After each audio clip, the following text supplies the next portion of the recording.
भगवान भोलेनाथ महादेव ब्रज गलियों में डोल रहे हैं। लाला के दर्शन के लिए मानो भोलेनाथ हमसे और आपसे कहना चाहते हैं कि इस लाभ से वंचित मत हो जाना। जिनकी हम कथा सुन रहे हैं, जिनके हम नाम को गा रहे हैं, उनकी एक झलक पाने के लिए भोलेनाथ गलियों में डोल रहे हैं। ऐसे करुणा सिंधु प्रभु, भक्त वत्सल प्रभु,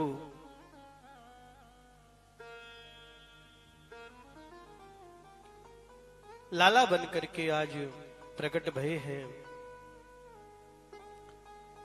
जो इस लाला के जन्म की कथा सुनता है, लाला के बाल लीलाओं को सुनता है, उसके हृदय में भगवान का विशुद्ध प्रेम प्रकट होता है।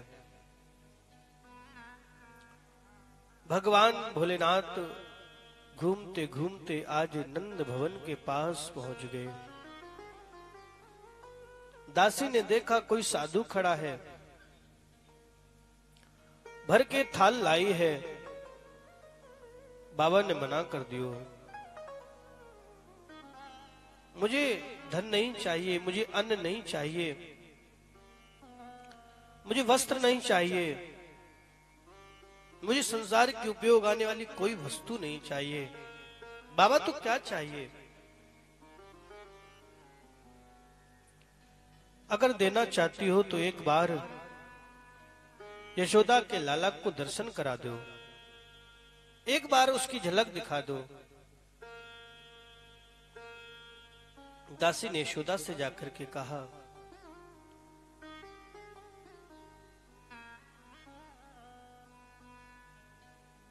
यशोदा मैया ने मना कर दिया। ना जाने कौन सो महात्मा है और लाला के दर्शन को क्यों चाहता है, मना कर दो। मना कर दिया है।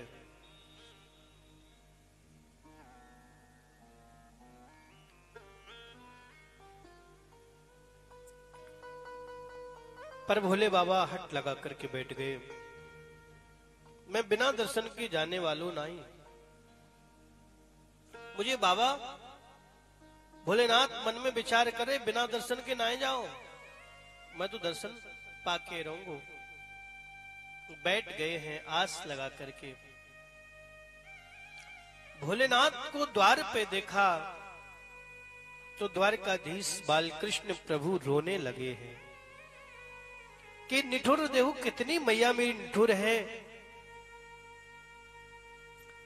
बाबा कहलाते पैदल यात्रा करते हुए आए और मैया मोए दर्शन ना करा रही।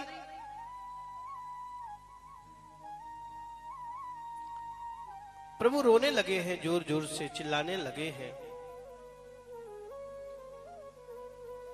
बालकृष्ण प्रभु को रोते हुए जब देखा तो यशोदा मैया ने छुपाने का खूब प्रयास किया, पर लाला चुप ना है रहे और जोर जोर से रो रहे।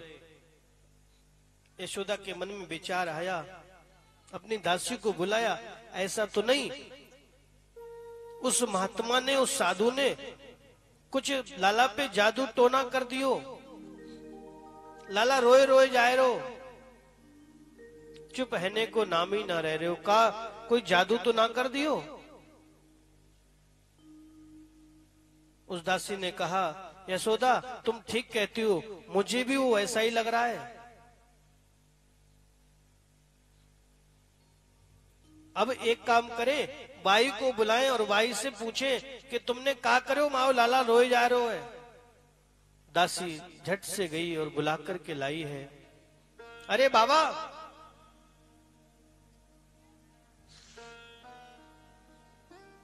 तुमने क्या करो? मेरे लाला रोए जा रहे है। भोले बाबा ने कहा, मैंने तो कछु नाए करो, अगर लाला रोए रहे हो तो आके चुपाए को उपाय तो मैं जरूर जानो। वाकू चुपाए देने को उपाय मैं जरूर जानूं। यशोदा मैया ने कहा और मुझे का चाहिए, मेरू लाला चुप है जाए, ऐसो कोई उपाय बताओ। यशोदा वाक्य लाने मोए झाड़ा लगाने पड़ेगो। यशोदा ने लाला को बाबा को दे दियो। बाबा ने लाला को ले लियो और अपनी लंबी लंबी जटाओं से बाबा झाड़ा लगाने लगे हैं।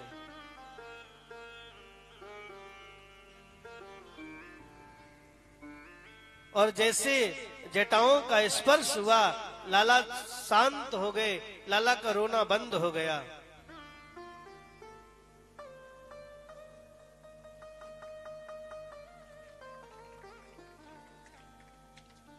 लाला का रोना बंद हो गया।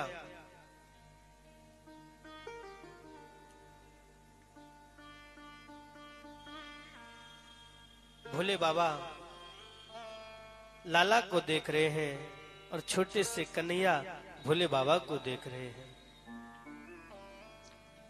इससे एक बात पता चलती है, हम लोगों को कभी हर में और हरि में भेद नहीं करना चाहिए। हमारे मन में कभी ऐसा भेद आता है कि शिव बड़े हैं तो कोई कहता है कि हरि बड़े हैं। जो शिव के उपासक होते हैं वो सर्वोपरि महादेव को मानते हैं। जो नारायण के राम कृष्ण के उपासक होते हैं वो भगवान को सर्वश्रेष्ठ मानते हैं। पर इस कथा से ये प्रतीत होता है ये दोनों अलग नहीं, दोनों एक ही है। हरि और हर में कोई भेद नहीं है। हरि हरो मेरी कुटलाई, हरि हर दोनों एक ही है। अहम विष्णु अहम रुद्रा अहम ब्रह्मा, मैं ही ब्रह्म हूं, मैं ही शिव हूं, मैं ही रुद्र हूं, मैं ही नारायण हूं।